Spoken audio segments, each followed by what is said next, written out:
बिस्मिल्लाहिर्रहमानिर्रहीम। अस्सलाम वालेकुम नाज़रीन, आप यूट्यूब चैनल देख रहे हैं। मैं तवक्कुल हुसैन हूँ। पाकिस्तान की ये जो मौजूदा हुकूमत है जो फॉर्म 47 के तहत बनी है, इसी तरह ही शेख हसीना वाजिद की जो आखिरी हुकूमत है वो भी इसी तरह बनाई गई थी। यानी कि उनके मुखालिफिन को जेल में बंद करके उनको जो भी फर्जी किस्म के उनके MP और MNA के खिलाफ उम्मीदवार खड़े करके उनकी हुकूमत बनाई गई थी। जिस तरह पाकिस्तान में इस वक्त PDM2 की हुकूमत बनी हुई है, ये कोई हुकूमत पाकिस्तान की अवाम के वोट लेकर नहीं बनी। ये सिर्फ और सिर्फ बनाई गई है ताकि पाकिस्तान की अवाम को मजीद रौंदा जाए और उनके महंगाई लाकानूनीत का बोझ इनके ऊपर डाला जाए, गुर्बत में इजाफा किया जाए। जब ये बहुत ज़्यादा लोग गुर्बत में हो जाएंगे तो फिर उनको हुकूमत की होश ही नहीं रहेगी कि कौन सी हुकूमत है, कौन कर रहा है, कौन नहीं कर रहा। सिर्फ और अपने गुर्बत के लाले और गुर्बत को दूर करने के लिए, रोटी चलाने के लिए वो दिन रात मेहनत करेंगे और इस तरह वो हुकूमत से नाला हो जाएंगे और हुकूमत को बिल्कुल खैराबाद कह देंगे कि कौन सी हुकूमत क्या कर रही है। शेख हसीना वाजिद जो कल तक की वज़ीर आज़म थी, जो दूसरे मुल्कों में जाती थी और मेहमान खुसूसी के तौर पर जाती थी, आज उसके ऊपर ऐसा वक्त आ गया अवाम को एक रंदा फेरने की वजह से, कि अवाम को जेलों में बंद करने की वजह से, दहशतगर्दी के मुकदमात बनाने की वजह से, और बजाते खुद वो दर बदर ठोकरें खा रही है और अपने लिए पनाह ढूंढ रही है। उसने इंग्लैंड और अमेरिका का वीज़ा अप्लाई किया, जबकि इंग्लैंड और अमेरिका ने उनका वीज़ा भी रिफ्यूज़ कर दिया। क्योंकि जो दुनिया के तमाम मालिक देखते हैं कि जिस आदमी के खिलाफ अवाम की राय ख़त्म हो जाए या अवाम की हमायत उसके खिलाफ चली जाए तो उसको ये प्रोटोकॉल नहीं देते और बल्कि उसको ये सियासी पनाह भी नहीं देते। इंग्लैंड ने तो साफ तौर पर कह दिया कि पहले वो हमारे मुल्क में कोई आदमी आकर सियासी पनाह अप्लाई करे तो फिर हम देखेंगे।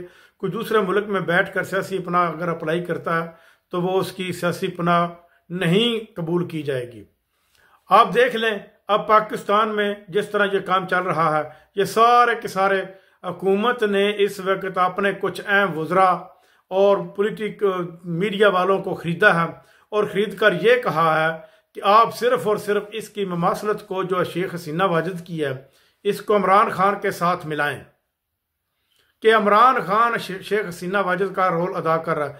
ये तो अवाम जानती है, ये अवाम इस तरह जानती है जिस तरह हमारे DGI/SPR आनकर कहते हैं प्रेस कॉन्फ्रेंस में कि फौज का सियासत के साथ कोई तल्लुक नहीं। लेकिन अगर अप्रैल 2022 से पहले वो बात करते थे तो कुछ बात मान ली जाती थी, लेकिन अब अप्रैल 2022 के बाद जिस तरह 2 PDM की जमातें बनी तो इस तरह वो कोई भी आदमी ये मानने के लिए तैयार बिल्कुल नहीं है कि हमारी आर्मी का या हमारी एस्टेब्लिशमेंट का सियासत से कोई तल्लुक नहीं। ये सरासर एक झूठ।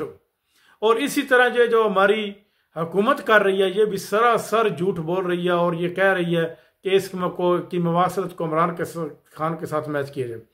जब से इमरान खान का सवाबी वाला जलसा हुआ, पूरी दुनिया को यह महसूस हो गया है कि पाकिस्तान में अगर कोई सियासी ताकत है जिसके पास, तो वो सिर्फ और सिर्फ जेल में बैठा हुआ एक ही लीडर है, वो है इमरान खान। और मुखलस और ईमानदार है, जिसके साथ तकरीबन 94% अवाम इस वक्त अटैच हो चुकी है इमरान खान के साथ। 94% अवाम चाहती है कि इमरान खान आए और इस मुल्क की बागडोर संभाले। और ये मुमकिन की ये उम्मीद की जा सकती है कि बहुत जल्द वो जेल से बाहर होंगे। ये दूर नहीं है, क्योंकि अब उनको जेल में रखना इतना आसान नहीं है। सुप्रीम कोर्ट के फैसले के हक में जो सुप्रीम कोर्ट ने फैसला दिया था 12 जुलाई को कि मखसूस नशिस्तें जो है वो तरीके इंसाफ को दी जाएं, उसके खिलाफ जो इस वक्त पार्लियामेंट में बिल पास हुआ है इसकी कोई हैसियत नहीं, क्योंकि फैसला पहले आ गया था और बिल बाद में पास हुआ। इस तरह इस किस्म के बिल या रद्दी की टोकरी में ही समझे जाते हैं। इस बिल को भी चैलेंज कर दिया जाएगा तो ये बिल भी खत्म हो जाएगा और फिर ये नून लीग और पीपल पार्टी वाले फिर दोबारा कहेंगे कि अदालतें इस मुल्क को चलने नहीं दे रही।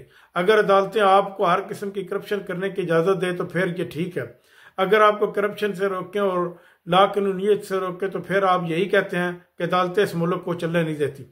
लेकिन बड़े बड़े अदारों ने, जो हमारे अहम अदारे हैं, मुख्तदर हल्के हैं, उन्होंने सर जोड़ लिया बांग्लादेश की सूरत हाल देख कर कि कहीं मजबूर होकर ये पाकिस्तान की अवाम भी ऐसा कदम उठाने पर मजबूर ना हो जाए। क्योंकि जब गरीब एक मरता है तो मरने से पहले उसको पता होता है कि मैं गुर्बत से जो मर रहा हूँ तो बेहतर है कि मैं लड़कर मर जाऊँ। तो फिर उसके लिए लड़ने का रास्ता एक ही बचता है कि वो चाहता है कि मैं लड़कर मर जाऊँ बजाय इसके कि मैं भूख और अफलास में मर जाऊँ।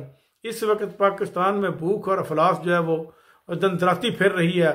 जो आदमी आसानी से रोटी खाते थे उनके लिए रोटी खाना भी मुश्किल हो चुका है। 2 वक्त की रोटी पैदा करना और कमाना पाकिस्तान में बहुत ही मुश्किल है, क्योंकि पाकिस्तान की जब से हुकूमतें आई हैं ना तो इन्होंने रोजगार का बंदोबस्त किया है, ना पाकिस्तान की फलाह बहबूद का बंदोबस्त किया। ये सिर्फ और सिर्फ पार्लियामेंट में पहुंचकर यही बंदोबस्त करते हैं कि अगले 5 साल भी हमें मिल जाए, उससे अगले 5 साल भी हमें मिल जाए, हमारी औलादों को मिल जाए। इनका सिर्फ और सिर्फ ये एक ही तरीका रहा है। अब तरीके इंसाफ जो है वो 14 अगस्त वाले दिन या इससे एक दिन पहले या एक दिन बाद में मुमकिन है कि पाकिस्तान के 2 बड़े शहर लाहौर इस्लामाबाद में भी जलसा करें।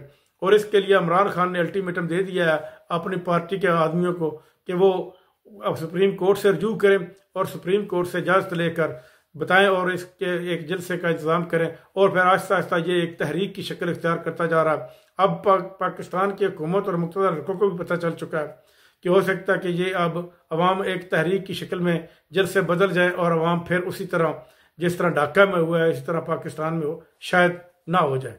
अब तक के लिए इतना ही। अपना ख्याल रखिएगा। अल्लाह ने के बाद।